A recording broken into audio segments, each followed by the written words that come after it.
Hey guys, Knight here. I just wanted to throw out a Longsword guide. I've been playing Monster Hunter since Monster Hunter World. I have around 1.5k hours in it, and I played Wild since launch, and I have around 600 hours in it. Most of the time I've been using Longsword, so I just wanted to throw out a guide here. This is just my personal playstyle. Of course, it's not going to be super optimal, but I've learned a lot from the amount of time I put into it. It would be smart in order to give back to the community.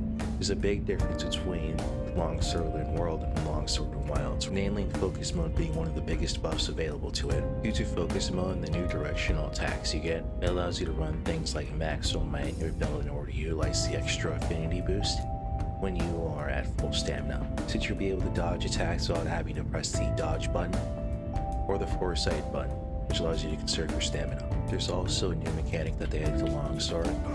After you do your first Spirit Blade, you can hold down right trigger to do a Spirit Charge, and it gets you to Spirit Round Slash after some time, but you hold it just a little bit. Just before you raise it above your head, you can do a Foresight Slash. It also charges the meter a little bit, allowing you to perform a successful Foresight Slash. This can be useful in certain situations, but I've never actually seen it be applied in any sort of practical situation that I've come across. I never had a reason to actually use it, but it's a neat thing, it's a nice trick. If you're being 2v1 by like Lord Magala and Arkfeld, and you don't have any meter, but you have enough time in order to get out a Spirit Blade into a charge potentially, you could use that Foresight cancel in order to save yourself. My game plan with Longsword in order to get up to red gauge is quickly and as safely as possible. So you utilize special sheath and intermittent stab attacks, right? In order to get up to red as safely as possible. So you do Spirit Stab Slash, the Rising Slash, to a Spirit Blade, with another stab, to Spirit Round Slash, and you can cancel with another Rising Slash or stab. And you just keep doing that until you get up to red. Also, you can do 2 stabs in a row and it doesn't interrupt your Spirit Blade combo, which allows you to buffer. You see an attack coming but you don't have the exact timing. You can stab here and there in order to give yourself a window of opportunity in order to do the Foresight Slash. Once you're at red gauge, you get access to Crimson Slashes, and you can use that in tandem with Spirit Blade in order to deal a decent amount of damage. I believe this is the best DPS combo. It's nice that they gave Longsword access to new avenues of gameplay, because you're still able to do your Spirit Thrust into Helm Splitter into a follow-up attack, right, for big damage, but instead of it being you go and get to red and then Helm Splitter, it becomes get to red, spam Crimson Slash 1 and Spirit Blade 1 until you get your red meter down to 10% or so, and then once you get there, you Spirit Thrust to Spirit Helm Breaker into Spirit Release Slash, and then you rinse and repeat the cycle. There seems to be a common consensus around some members of the community and some spaces in the community such as Reddit, mentioning how they removed some of the complexity of the weapons due to the fact that Focus Mode makes it easier in order to aim your attacks, and you have to commit less because you can simply avoid attacks and outposition them and then angle your attack as appropriate. I completely disagree with that, but that's for another video. My big complaint I have with some of the stuff that they've done with this game so far is a lot of weapons end up having a 2-button combo.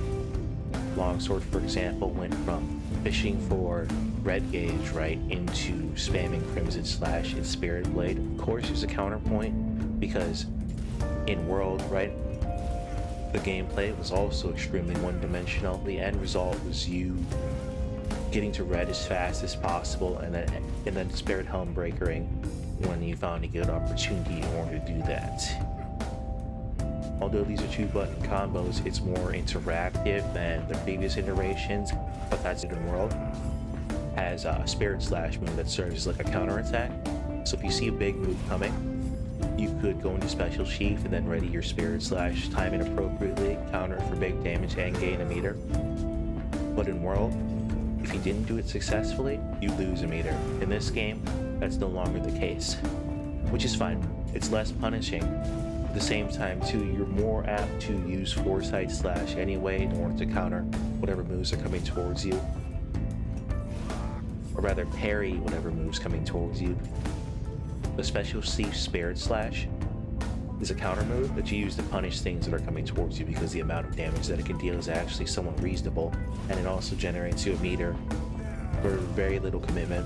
It's just you understanding how the monster functions and countering it is appropriate. Due to my aggressive playstyle, I like running setups that allow me to hit the monster as much as possible for as long as possible, while also making me draw the most aggro. That way I can fish for as many foresights as possible to get back up to red meter faster. So I'm running 3 Arcville, 2 Gore, and you can see the decoration set up over there. Depending on what the weapon I'm using, the top 3 options will be, or the top 4 options will be slightly different. And then you have the staples like weakness exploit, antivirus. Weakness exploit in theory gives you 50% affinity.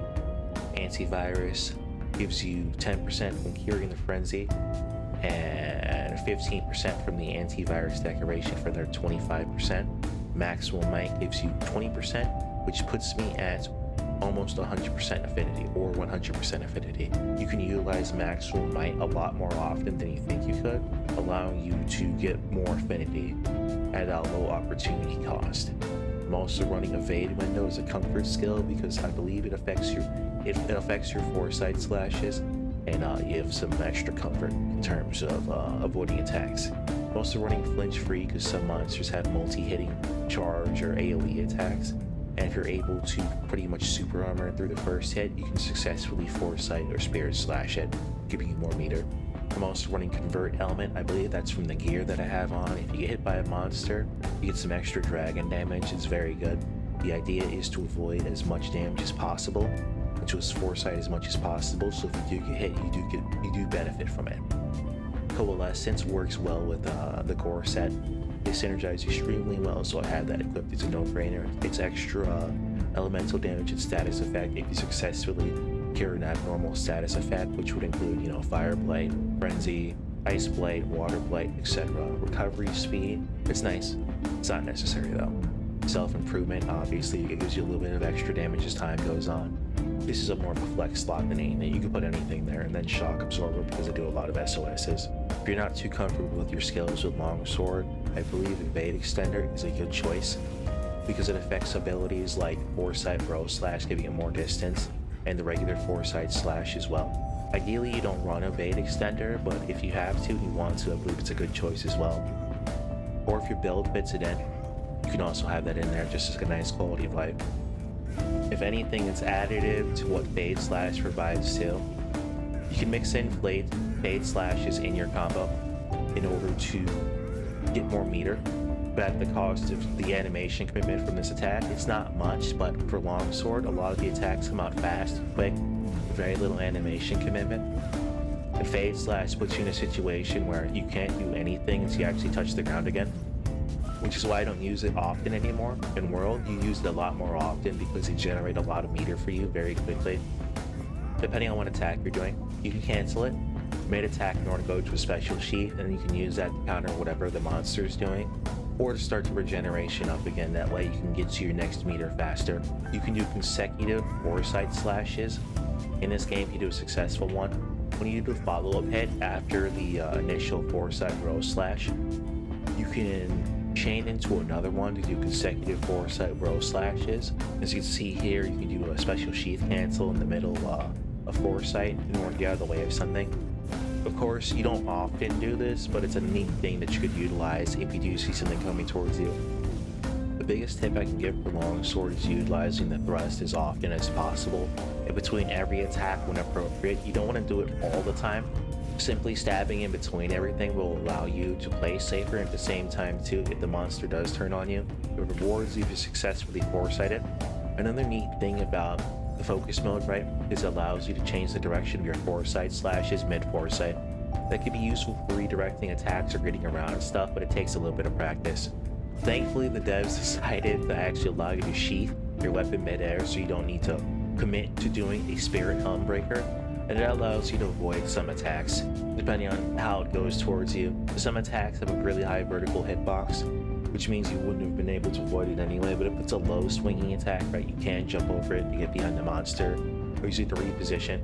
which could save your life or get you into a more advantageous position, allowing you to sever a tail or snipe a blue wound or something. If you think I missed anything in terms of secret tech or tips for Longsword, just let me know down in the comments section. I'm open for any discussion about this. Anyway, I just wanted to get some of these ideas out here. Really appreciate you watching and have a great day.